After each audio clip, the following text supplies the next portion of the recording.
오늘도 하나님 앞에 나와서 예배하는 여러분들 모두를 우리 주님의 이름으로 축복합니다. 가나안에는 남쪽 지역에 거점을 두고 광야를 지나는 사람들의 물질을 약탈하는 아말렉이라고 하는 족속이 있습니다. 아말렉은 창세기에서부터 등장한 족속이죠. 창세기 36장에 보면 에서의 족보가 소개가 되어 있습니다. 창세기 36장 12절을 보면 이렇게 말씀합니다. 에서의 아들 엘리바스의 첩 딥나는 아말렉을 엘리바스에게 낳았으니 이들은 에서의 아내 아다의 자손이며 그랬습니다. 이삭에게는 쌍둥이 두 아들이 있습니다. 형 이름이 에서고 동생이 야곱이죠. 형 에서는 장자권과 축복권을 동생 야곱에게 빼앗기고 정말 비참하게 들나귀처럼 광야에서 살게 됩니다. 창세기 27장 40절을 보면 이삭은 자기 아들 에서에 대해서 이렇게 기도하고 있습니다. 너는 칼을 믿고 생활하겠고 내 아우를 섬길 것이며 내가 매임을 벗을 때에는 그 멍에를 내 목에서 떨쳐버리리라. 에서가 칼을 믿고 생활할 것이라 그렇게 말씀했습니다. 힘에 의존하는 무력으로 살아가는 그런 인생을 뜻하는 거죠. 이런 에서의 후예가 바로 아말렉이라는 겁니다. 아말렉은 이 가나안 남부 산악 지역에서 무력을 사용해서 약탈을 일삼고 그렇게 질 좋지 않게 살아가는 족속이 바로 이 아말렉 족속입니다. 일상생활이 늘 싸움이다 보니까 아주 인격도 거칠고 성품도 형편이 없습니다. 아말렉은 우리 귀에 대단히 익숙한 족속이죠.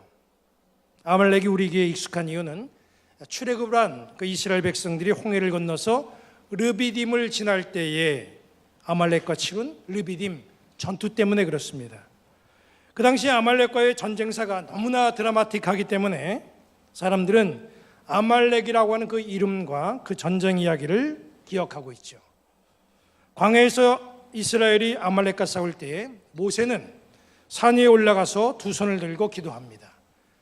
손을 들고 기도하던 모세의 팔이 내려오면 이스라엘이 또 전쟁에서 밀리죠. 기도하던 모세의 손이 올라가면 또 이스라엘이 아말렉을 밀어붙이는 그런 상황이 벌어집니다. 성경을 읽는 사람들은 이 흥미로운 모습 때문에 아말렉과의 전투를 대단히 인상적인 전투로 기억을 하고 있습니다. 오늘 우리가 함께 읽은 이 본문의 배경은 바로 출애굽기 17장 8절부터 16절에 나오는 이스라엘이 아말렉과 싸웠던 르비딤 전투, 바로 그 전투가 오늘 말씀의 배경입니다. 우리는 이 말씀을 읽을 때에 두 손 높이 들고 기도했던 모세의 포인트를 두고 읽을 때가 있지요. 기도하는 모세의 손이 또 내려오지 않도록 모세의 양손을 들어준 아론과 훌, 여기에 또 관심을 가지고 우리는 이 말씀을 읽을 때가 있습니다. 또 모세의 명령을 따라서 이 르비딤 전투를 앞서서 지휘했던 이 순종 잘하는 여호수아, 이 사람에게 우리는 또 포인트를 두고 읽을 때가 있습니다. 아니면 우리는 또 일선에서 피 흘리며 전투에 참여한 많은 백성들, 이 사람들을 생각하면서 우리는 이 말씀을 읽을 때가 있습니다. 그런데 오늘은 이스라엘이 이 아말렉과 전투에서 승리한 이유, 혹은 승리하는 데 결정적인 역할을 한 그 사람들, 여기에 우리가 말씀의 포인트를 두지 않습니다. 이스라엘을 공격한 아말렉, 이 아말렉의 행동에 우리가 말씀의 포인트를 두고 함께 은혜를 좀 나누려고 합니다. 애굽을 나온 이스라엘은 이제 가나안 땅을 향하여 가기 위해서 이 광야길을 행진하지요. 행진하는 이스라엘의 그 무리를 보면 굉장히 많은 수백만의 사람들이 그 광야길을 지나가고 있습니다. 이스라엘 백성들은 시내산을 기점으로 해서 그 이전의 행진 모습과 시내산 이후의 행진 모습이 완전히 다릅니다. 시내산에 당도하기 전에 이스라엘의 모습은 한마디로 오합지졸입니다. 그런데 시내산에 머물렀다 시내산을 떠날 때에는 완전히 오와요를 마친 진영과 대열이 잘 갖춰진 그러한 모습으로 광야를 아주 질서 있게 그렇게 행진해 나갑니다. 도대체 시내산에서 무슨 일이 있었길래 이 오합지졸이었던 이스라엘이 이 시내산을 떠날 때 그 행진의 모습, 대열이 달라졌는지 한번 우리가 이 말씀을 통해서 살펴볼 필요가 있어요. 모세는 시내산에서 하나님의 명령을 받은 것이 있습니다. 그것이 뭐냐 하면 성막을 만들라고 하는 명령이에요. 하나님은 모세에게 친히 성막 설계도를 말씀하십니다. 그리고 성막에 필요한 모든 내용들, 기구들, 또 제작하는 방법, 이것들을 다 하나님이 친히 주관하셨어요. 우리가 출애굽하면 생각나는 것이 모세의 지팡이, 불타는 가시떨기, 10가지의 재앙, 홍해가 갈라지는 모습, 만나와 메추라기, 이런 것들이 머릿속에 떠오르지요. 그런데 출애굽기에서 강조하는 것 가운데 가장 중요한 게 뭐냐 하면 바로 성막입니다. 성막이 중요한 것이기 때문에 출애굽기 전체 40장 중에서 15장이 성막에 관한 말씀으로 기록된 거예요. 모세는 시내산에서 성막을 만들라 이렇게 명령하신 하나님의 말씀을 듣고 성막을 만들죠. 그리고 또 한 가지 뭐냐면 시내산에서 하나님으로부터 말씀, 계명을 받습니다. 그리고 받은 말씀을 법궤에 담아두지요. 하나님이 주신 계명도 받고 성막도 만들게 된 이스라엘 백성들, 그 다음서부터는 이들의 행진이 달라진다는 거예요. 이 시내산 이후에 그들의 행진하는 모습을 보면 완전히 달라져요. 어떻게 행진하는 모습으로 달라지는지 민수기 2장에 보면 지파별로 진이 형성이 됩니다. 그리고 지파별로 머물 때, 행진할 때 행동 수칙이 정해져 있다는 것을 민수기 2장 보면 알 수가 있어요. 그림을 보면 이렇게 되어 있습니다. 머물 때는 성막을 중심으로 진을 칩니다. 각 지파는 아무 데나 진을 치는 게 아니라 정해진 위치에 진을 치고 그 가운데는 성막이 중심되어 있어요. 성막을 중심 삼고 안식을 취합니다. 그 다음에 그들은 다시 일어나서 행진할 때에는 레위인이 제일 앞에 서서 법궤를 들고 행진하게 되어 있어요. 그리고 지파별로 각기 정해진 위치에서 자기 자리를 지키면서 행진을 합니다. 이스라엘 행진 대열 제일 앞에 레위인이 서고 그 레위인이 법궤를 메고 나아간다. 이게 무슨 뜻입니까? 이스라엘의 갈 길은, 가나안을 향해서 나아가는 그 갈 길은 바로 말씀이 인도한다, 그런 뜻입니다. 그들이 행진하다가 쉴 때에는 성막이, 길을 갈 때에는 말씀이 이스라엘을 이끌었어요. 이러니까 시내산 이후부터는 질서정연하고 그리고 딱 오와 열이 맞춰진 그런 모습으로 행진길이 진행된다는 거예요. 광야에 머물 때 역시 질서정연하고 행진할 때 질서정연하게 행진할 수가 있습니다. 2017년을 진행하는 우리 교회도 바로 이런 이스라엘 공동체의 모습을 본받아야 됩니다. 우리 인생 광야길을 가면서 안식은 바로 이 교회에서, 인생의 행진은 주님의 말씀을 앞세우고 그렇게 인생길을 걸어가는 우리 부평중북교회 모든 성도들 되시기를 주님의 이름으로 간절히 축원합니다. 시내산에서 이스라엘은 이제 새로운 진영을 갖추고 질서 있게 행진해 나아가요. 그런데 그 시내산 이전의 행진의 모습, 즉 홍해를 건너서 시내산에 이르기 전까지의 이스라엘의 행진의 모습은 참 변변치 못했어요. 그때는 성막이 없었습니다. 법궤도 없었어요. 행진하는데 당연히 질서도 없습니다. 쉬는 것도 제각각이에요. 그러다 보니까 공동체 규모는 어마어마하고 대단한데 거기에 허점들이 있을 수밖에 없다는 거예요. 아말렉이 하는 일이 뭡니까? 광야를 지나가는 사람들, 광야를 지나가는 무리들을 유심히 보고 허점이 있으면 약탈을 하는 거예요.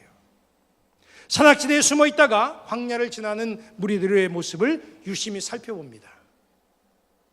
어떤 모습을 살펴본다고 그랬죠? 허점을 보는 거예요. 숫자가 적어도 허점이 보이지 않으면 공격을 못해요. 숫자가 아무리 많아도 허점이 있으면 공격해 옵니다. 해적들이 아프리카 소말리아라고 하는 나라에 본고지를 두고 아덴만 해역을 통과하는 배들을 상대로 해서 공격하고 약탈을 하지요. 그런데 해적들은 아무 배나 약탈하지 않습니다. 아무 배나 공격하지 않아요. 해적을 감시하기 위해서 세계 각국에서 그 지역에 파견된 군함들이 있어요. 유엔사나 군함들이 있는데 그 군함엔 얼씬도 못합니다. 그 이유는 군함에는 각종 무기가 장착되어 있고 군인들이 있잖아요. 그렇기 때문에 거기는 공격을 못해요. 군함을 보면 숨어 있다가 무역선이 나타나면 약탈을 위해서 다가가는 겁니다. 동물의 세계도 마찬가지예요. 물속에서 먹잇감을 노리는 악어. 악어가 굉장한 그런 공격성을 가지고 있으니까 뭐든지 다 공격할 것 같지만 다 그렇지는 않습니다. 하마 같은 동물은 노리지 않아요. 하마한테 잘못 덤벼들었다가는 악어가 오히려 죽게 됩니다. 야생에서 사냥을 하는 사자나 표범, 아무 동물이나 공격 안 해요. 코끼리 같은 동물들에게 덤벼들었다가는 잘못하면 밟혀 죽게 됩니다. 그러니까 공격을 함부로 안 한다는 거예요. 가려서 하는 거죠.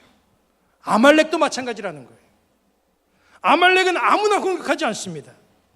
아말렉은 산악지대에 숨어서 지역을 통과하는 사람들을 잘 살핍니다. 상대가 누군지 잘 살펴보는 거예요. 이 공격해가지고 이게 약탈할 수 있는 그런 상대인지, 이거 포기해야 될 상대인지, 그걸 잘 아말렉은 살펴보면서 계산을 하는 거예요. 약탈 대상을 살펴보는 아말렉의 눈에 이스라엘이 통과하고 있어요. 이스라엘이 포착됐습니다. 아말렉은 르비딤을 지나고 있는 이스라엘을 관찰해 보는 거예요. 아말렉이 어떤 생각을 가지고 이스라엘을 바라보고 있습니까? 행진하는 이스라엘 공동체에 약점이 있는가? 그걸 지금 보고 있는 거예요. 그런데 약점을 봤어요.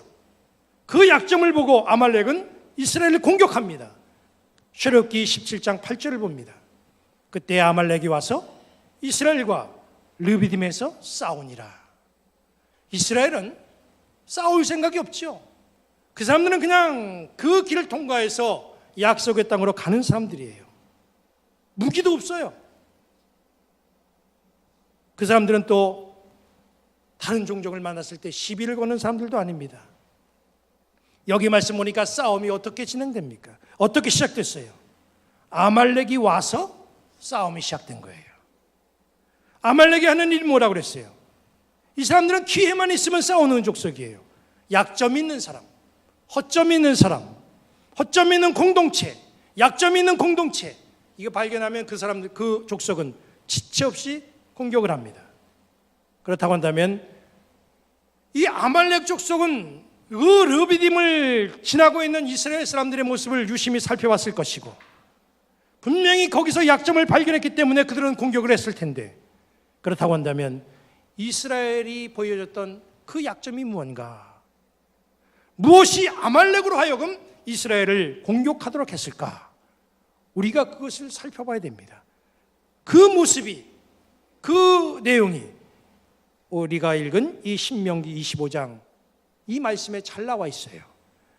읽은 이 말씀 가운데 17절, 18절을 다시 봅니다. 너희는 애굽에서 나오는 길에 아말렉이 네게 행한 일을 기억하라. 곧 그들이 너를 길에서 만나 네가 피곤할 때에 네 뒤에 떨어진 약한 자들을 쳤고 하나님을 두려워하지 아니하였느니라. 아말렉은 뒤에 떨어진 약한 자들을 쳤다고 그랬어요. 이스라엘의 약점이 어디 있었습니까? 행렬의 뒤쪽에 있었다는 거죠. 수백만 명이 지금 광야를 지납니다. 그러니 행렬이 자연히 길 수밖에 없지요. 앞에 가는 사람도 있고 중간에 가는 사람도 있고 뒤에 가는 사람들도 있습니다. 이스라엘이 애초부터 계획을 잘 세워서 이 지파는 앞에 서고 요 지파는 중간에, 저 지파는 뒤에 서라, 이렇게 전략적으로 계획적으로 그렇게 행진을 했다고 한다면 문제가 없었을 거예요. 그런데 이때까지만 해도 신의 산에 당도하지 못했고 하나님의 말씀을 받지 못했던 따위라 그냥 이 사람들은 가고 싶은 그대로 그냥 가는 거예요. 모세가 가자는 대로 그냥 두서없이 따라가는 겁니다. 진영이 갖춰지지 못한 때였다던 거죠. 레위인이 법궤를 들고 선두에 서서 가던 그런 때도 아니고 성막을 중심으로 쉼을 얻고 안식을 얻던 그런 때도 아니었다는 거예요. 계명도 없고 성막도 없었던 때입니다. 그러다 보니까 자연스럽게 뒤처지는 무리들이 생겨났어요. 여기 뒤처지는 무리, 어떤 사람들이라고 말씀합니까?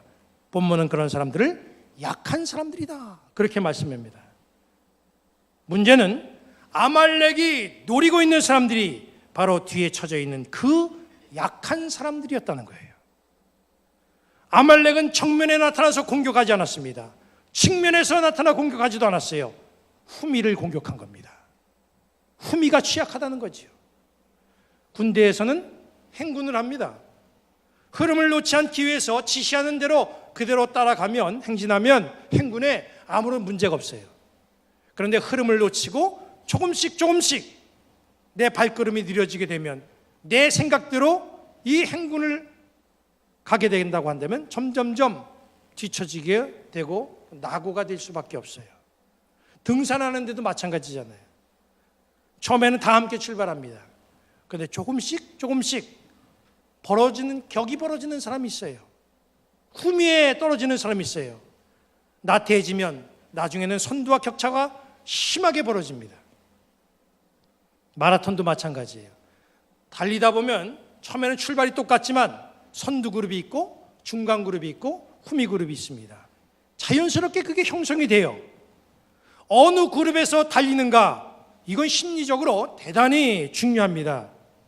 후미 그룹에서 달리면요, 심리적으로도 나는 틀렸다, 나는 이제 선두가 되기는 틀렸다, 등수에 되기는 틀렸다, 이렇게 심리적으로 위축되고, 그리고 자꾸 마음이 소심해지게 되죠.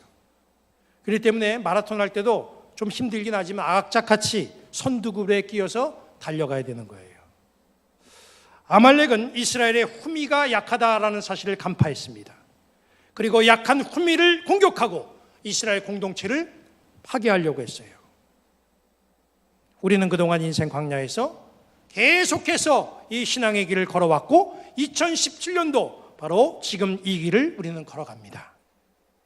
나의 위치, 지금 나의 자리가 어디에 있는가를 좀 파악하시기 바랍니다. 나는 지금 신앙의 선두 그룹에 있는지, 아니면 중간쯤 있는지, 아니면 뒤에 쳐져 있는 후미 그룹인지 우리의 모습을 좀 돌아봐야 돼요. 우리가 분명하게 인식하고 있어야 될 것은 뭐냐면, 마귀는 후미 그룹에 관심이 있다는 사실을 여러분들 기억해야 됩니다. 2017년도를 시작하는 1월에 우리는 두 가지의 사실을 마음속에 다짐하며 출발해야 됩니다. 하나가 뭐냐면, 인생의 광야길에서 우리는 인생의 신앙의 선두 그룹에 속하자라고 하는 사실이에요. 후미에 속하면 마귀의 표적이 되는 겁니다.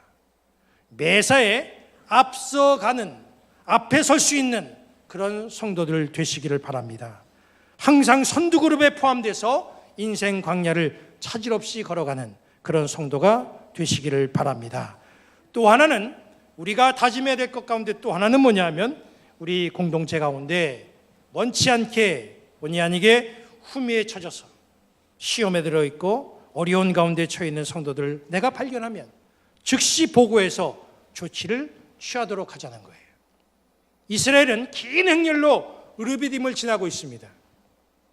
수백만 명이 이동하기 때문에 선두에 서 있는 지도자 모세는 후미까지 한눈에 다 볼 수가 없어요. 때문에 후미에서 무슨 일이 일어나는지 볼 수는 없습니다. 그러나 아말렉이 후미를 공격하고 있다는 사실을 모세가 알았어요. 아니까 군대가 조직되고 신속하게 아말렉을 물리치는 그런 조치가 취해집니다. 2017년도 인생 광야를 지나는 우리 부평 중북교회 믿음의 공동체도 역시 마찬가지입니다. 아무런 보고가 없는 그런 상태에서는 담임자는 모든 것을 다 한눈에 파악할 수가 없어요. 그렇기 때문에 속회가 조직되어서 속장이 세워지고 지역장이 세워지고 구역장이 세워지는 거예요. 속장들은 한 주간 동안 자기 속회의 동향을 파악을 해야 됩니다. 후미에 처져 있는 그런 속도원은 없는가, 이걸 잘 파악하고 후미에 처져 있는 속도원들이 발견되면 지체 없이 지역장에게 보고하고, 지역장은 교회에 알려야 돼요. 그러면 담임자는 거기에 따른 적절한 조치를 내리고 처방을 하게 되는 거죠. 이런 조치가 신속하게 진행되어야 마귀가 틈을 못하고 교회는 건강하게 성장을 할 수가 있다는 겁니다. 이를 위해서 우리는 올해부터 매달 마지막 주일에 교구장을 중심으로 해서 속장 그리고 지역장 기도회를 가지려고 합니다. 거기서 후미에 처져 있는 속도원들을 파악하고 대책도 수립할 거예요. 우리의 목적은 영원한 하나님의 나라, 가나안에 들어가는 거 아니겠어요? 그 목적지를 향해서 지금 우리는 이 신앙의 길을 걸어가고 인생 황야길을 걸어가고 있습니다. 끝까지 달려갈 길 잘 달려서 마귀로 틈을 못하게 하시길 바랍니다. 또한 이 길을 가는 동안에 후미에 처져 있는 낙오되는 사람들 한 사람도 없기를 바랍니다. 그리고 낙오되는 사람을 발견한다고 한다면 지체 없이 그들을 이끌어주고 보고하고 그래서 다 함께 가나안에 당도하는 그런 믿음의 공동체가 되기를 바랍니다. 준비한 영상을 하나 보고 말씀을 마치도록 하겠습니다.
무사히 승리의 목적지까지 도착해서 거기에서 안식하는 우리 아름다운 주의 백성들, 성도들 되시기를 우리 주님의 이름으로 간절히 축원합니다.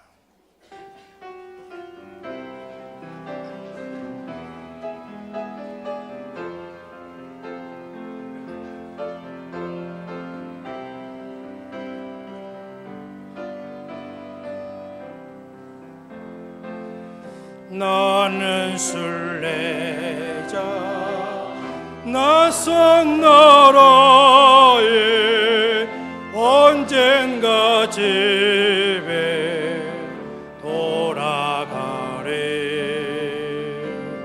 어두운 세상 방황치 않고 예수와 함께 돌아가리. 나는 순례자 돌아가리. 날개 나리는 밝은 곳에 곧 돌아가리. 기쁨의 나라 예수와 함께 이리 살리. 나는 순례자 방황하지만 예수 내 구주 이끄시네. 영광의 나팔 소리 들릴 때 전사 날 위해 찾아오리. 나는 순례자 돌아가리. 날개 나리는 밝은 곳에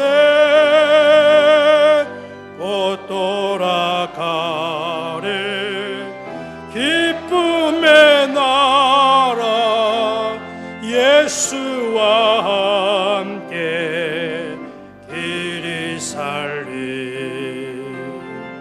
나는 순례자 피곤한 몸은 하늘나라에 누이시네. 주 볼 때마다 영광 나타나 승리를 위해 찬양하리. 나는 순례자 돌아가리. 날 기다리는 밝은 곳에 곧 돌아가리. 기쁨의 나라 예수와 함께 길이 살리. 하나님 감사합니다. 저희들의 인생길에서 이렇게 귀한 하나님의 성전을 주시고 또 저희들에게 귀한 말씀 주셔서 길을 갈 때 말씀 바라보게 나가게 하시고 우리의 영혼의 안식 쉴 때에 주의 성전 바라보게 하심을 하나님 감사합니다. 인생길 걸어가는 동안에 마귀로 하여금 빈틈 주지 않게 도와주시옵시고 그리하여 차질 없이 우리 믿음의 공동체는 저 영원한 하나님 나라에 들어가는 아름다운 주의 공동체가 되게 하여 주옵소서. 후미에 밀려나는 자 한 사람도 없게 도와주시옵시고 모두가 다 앞으로 향하여 나아가는 선두그룹에 속한 자 되게 하여 주옵소서. 성부, 성자, 성령께서 오늘 주님 앞에 나와서 하나님의 말씀 받아가지고 이 인생길을 걸어가되 뒤가 아니라 앞에서 나가기를 소망하는 우리 모든 성도들 머리 위에 지금부터 영원까지 함께 하시기를 간절히 축원하옵나이다. 아멘.